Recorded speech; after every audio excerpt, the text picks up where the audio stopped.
ఒక vegetable vendor Mohammed వసీక్ ఇతను కూరగాయలు అమ్మేటప్పుడు చేతి లోపల ఎక్కడెక్కడో పెట్టుకొని రుద్దుకొని గీక్కొని ఇవన్నీ చేస్తున్నాడు. ఇది ఒక అతను వీడియోలో తీసి ఇన్స్టాగ్రామ్ లో పెట్టి వైరల్ అయింది. పోలీసులు చూశారు. ఇతనికి 5 రోజులు జైలు శిక్ష అండ్ 2500 జరిమానా కూడా వేశాడు. దురద పుట్టచ్చు, లేకపోతే అన్కంఫర్టబుల్ గా ఉండొచ్చు. అలాంటప్పుడు కొంచెం లోపలికి వెళ్ళి అతను మొత్తం సెట్ చేసుకొని వచ్చేటప్పుడు చేతులు కడుక్కొని రావాలి. అది చూస్తే అతను చేతులు కడుక్కోవట్లేదు, ఏం లేదు, మళ్ళా అవే చేతులు పెట్టి వెజిటేబుల్స్ మీద చేతులు పెడుతున్నాడు. అంటే ఎందుకు ఇలా చేస్తున్నారు?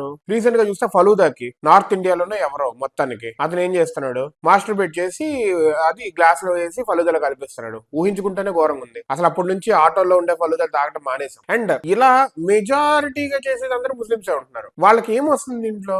ఇలా జరిగితే మాత్రము this is a big threat. Actually తినే ప్రతి దాంట్లో కూరగాయలు రోడ్డు మీద నుంచి కొనుక్కొస్తున్న ఆల్రెడీ అందులో కెమికల్స్, పెస్టిసైడ్స్ అన్ని ఉంటాయి. ఈ పైన ఆన్ టాప్ ఆఫ్ ఇట్ ఎందుకు చేస్తున్నారు రా బాబు? మీ జనాల మీద కోపం ఉంటే ఇట్లాగే తీర్చుకుంటారా? Why don't you fight with words? Debates కి రండి. థాట్ ప్రాసెస్ గా, ఐడియాలజికల్ గా ఎవడైనా ఫైట్ చేయండి. గానీ ఇలాగా తినే వాటిల్లో వీటిల్లో ఎందుకు? లేకపోతే ఏం చేయలేక వాళ్ళకి కుదిరినంత చేతైనంత ఇలా చేస్తారేమో.